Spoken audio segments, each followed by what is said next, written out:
Xalisona əmgək və onun insan hayotidagi ahamiyati. Abdori Muhammad Yusuf. Xalisona əmgək insan öz ixtiyori bilan qiladigan yaxshi ish bo'lib, mayli jismoniy əmgək bo'lsin, mayli aqliy əmgək bo'lsin, mayli iqtisodiy əmgək bo'lsin, har qanday bir ishni haq talab qilmasdan qilib qo'yish xalisona əmgək doirasiga kirdi. Xalisona əmgək qiladiganlar har qanday jamiyatda tepiladi va bu ishni hamma kishi yoqtirdi. Xalisona əmgək ikki turlik bo'lib, biri shaxsiy əmgək, yana biri kollektiv əmgəkdir. Xalisona shaxsiy əmgək deganimiz birər shaxsning o'z oldiga xalisona əmgək qilishi bo'lib, bu muallimning darsda orqada qolgan ba'zi o'quvchilarga ayrim haqsiz dars berganiga, doktorning yo'qsillarni haqsiz davolab qo'yganiga o'xshash birər shaxsning tirishchanligi bilan amalga oshadigan xalisona ishlarga o'xshash. Xalisona kollektiv əmgək deganimiz bir qancha kishining yoki birər muassasaning kollektiv holatida qilgan badalsiz əmgəkini ko'rsatadi. Kollektiv əmgəkning shaxsiy əmgəkdən manfaatlik va davomlashquchi bo'ladiganligida shak yo'q. Xalisona ish qilish har qanday bir jamiyatning barpo bo'lishi va jamiyatdagi kishilar o'rtasidagi hamkorlashish, yordamlashish va fidokorlik qatorliq fazilatlar o'ttirg'i chiqishi uchun alohida cho'ng rol o'ynaydigan muhim ishdir. U yana insoniyatchilikning eng yuqori pallasini namoyon qiladigan amaldir. Xalisona əmgəkning foydasi. Xalisona əmgək mayli birər shaxs tarafidan qilingan bo'lsin yoki kollektiv tarafidan qilingan bo'lsin, uning shaxslarga va jamiyatga yetkazadigan foydasi cho'ng, qoldiradigan ta'siri kuchli bo'ladi. Xalisona əmgəkning asosli foydalari tovandikicha. Birinchi, Allah Taalaning roziligiga erishishni ko'zlab, birər xalisona ishni qilib qo'ygan odam Allah Taalaning dargohida mukofotdan bahramand bo'ladi. Chunki xalisona yaxshi ish qilish savobliqdir. Allah Taala Qur'on Karimda yaxshi ishqa va taqvodorlikqa yordamlashinglar, gunohga va zulmga yordamlashmanglar deb amr qilgan.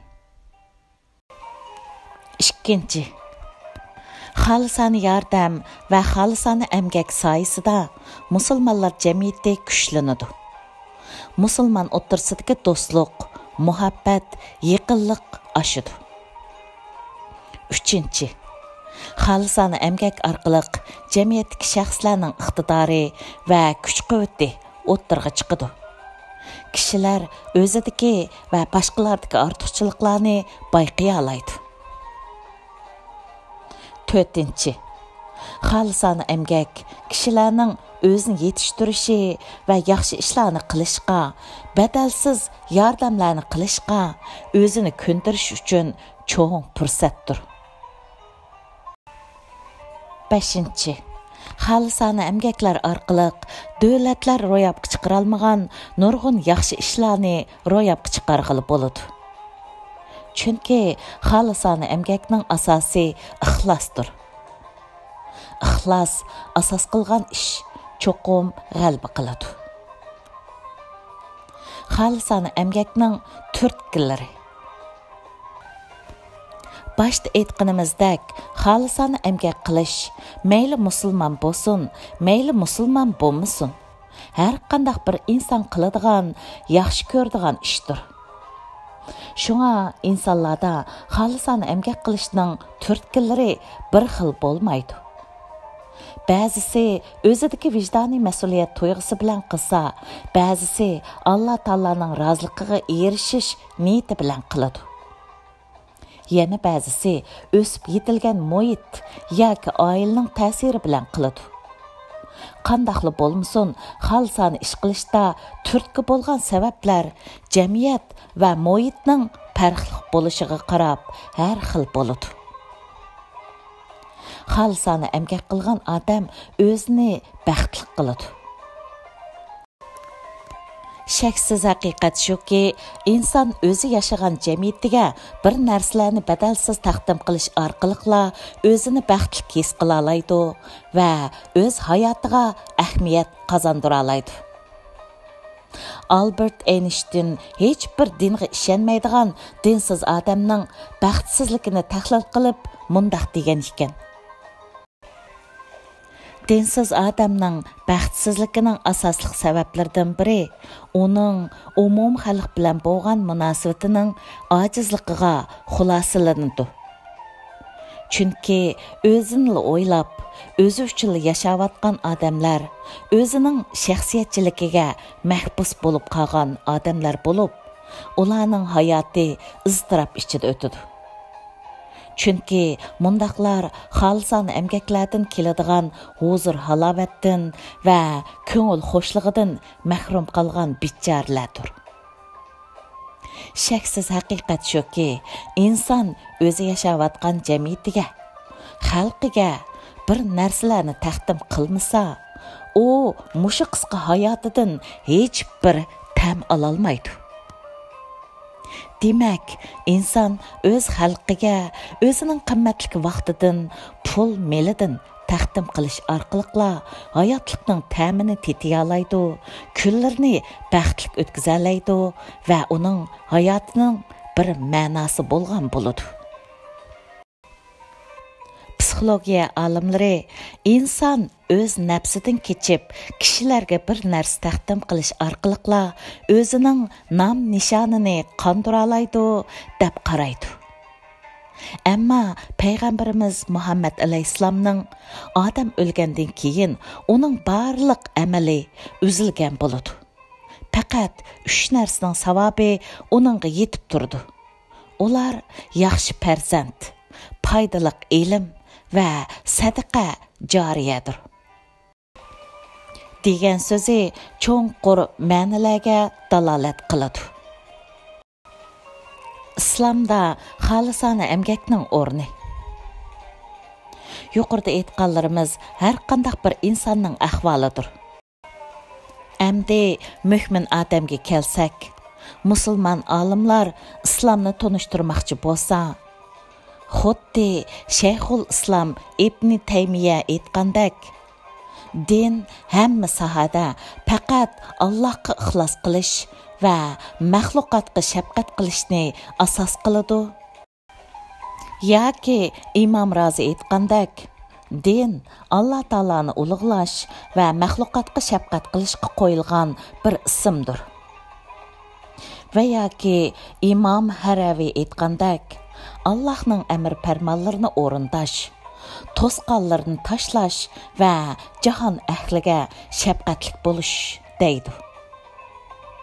Demak, dinning asosi va uning g'oyasi Alloh taologa loyiqida bandichilik qilish va Alloh taoloning maxluqotiga yaxshilik qilishdan iboratdir.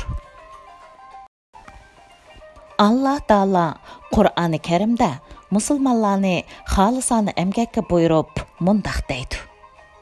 Har bir ummatning yuzlanadigan qiblasi bor. Shunga sizlar yaxshi ishlarni bas-basta qilinglar. Yaxshi ishlarga oldiranglar. Hammanglar Allohning dargohiga qaytisizlar.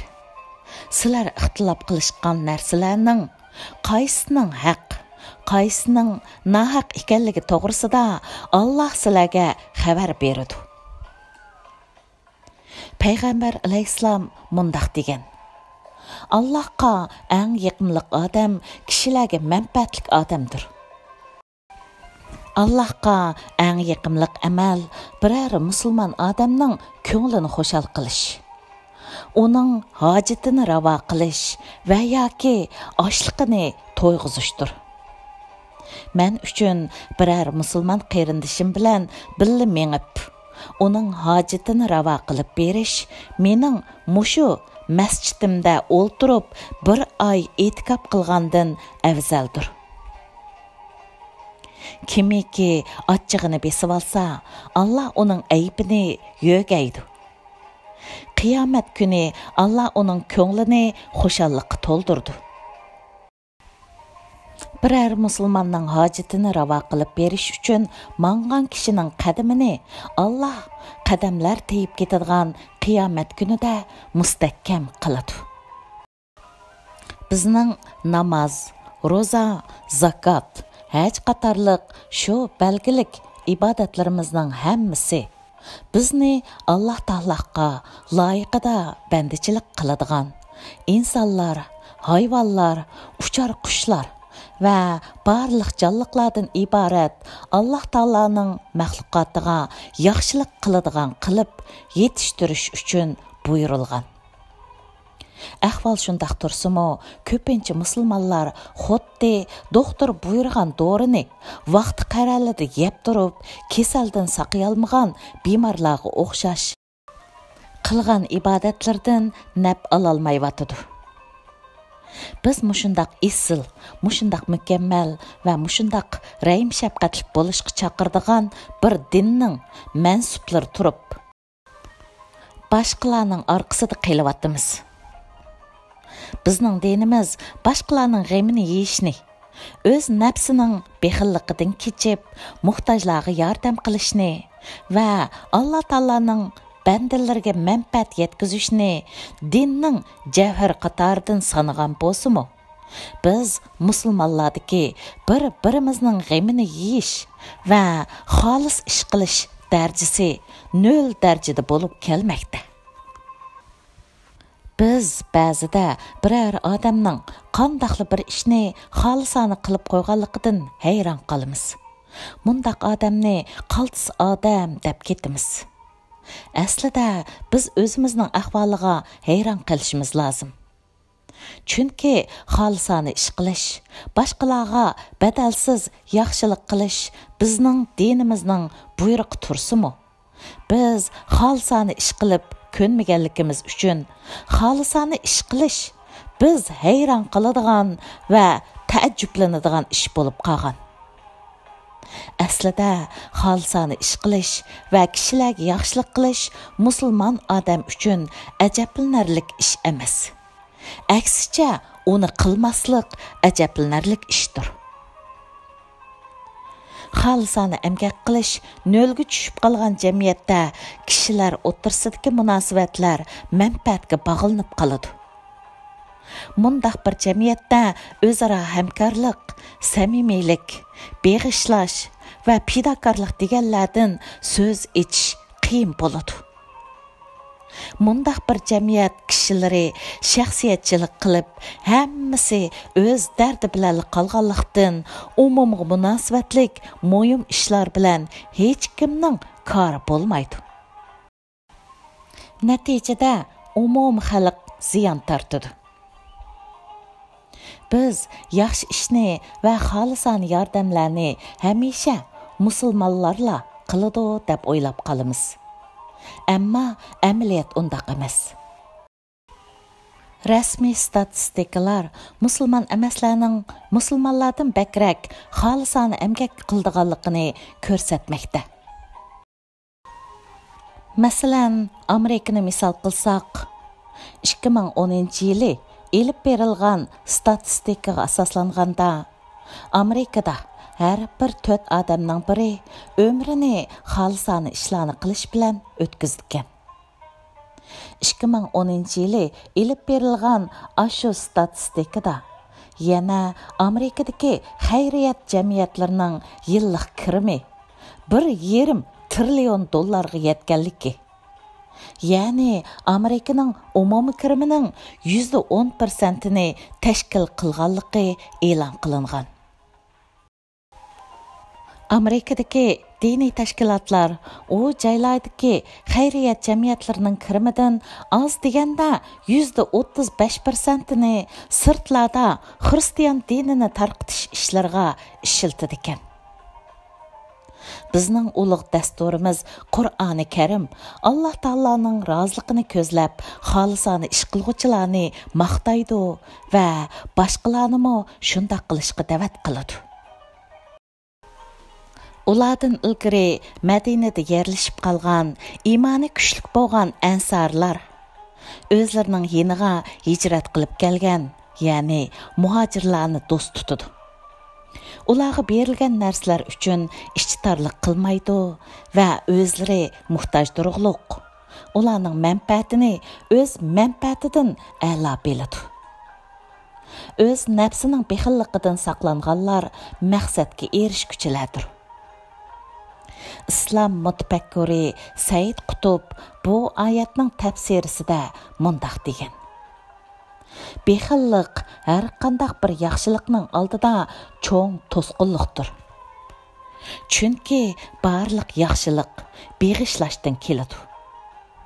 Pul melini beg'ishlash, muhabbatini beg'ishlash, vaqtini beg'ishlash, kuchini beg'ishlash. Kerak bo'lganda jinini beg'ishlash qatorliq bir qancha turlik beg'ishlashlar bilalla yaxshilikqa erishgili bo'ladi. Elishni bilib, berishni bilmaydigan shaxsiyatchi bexil insonlar hech narsani beg'ishlay olmaydi.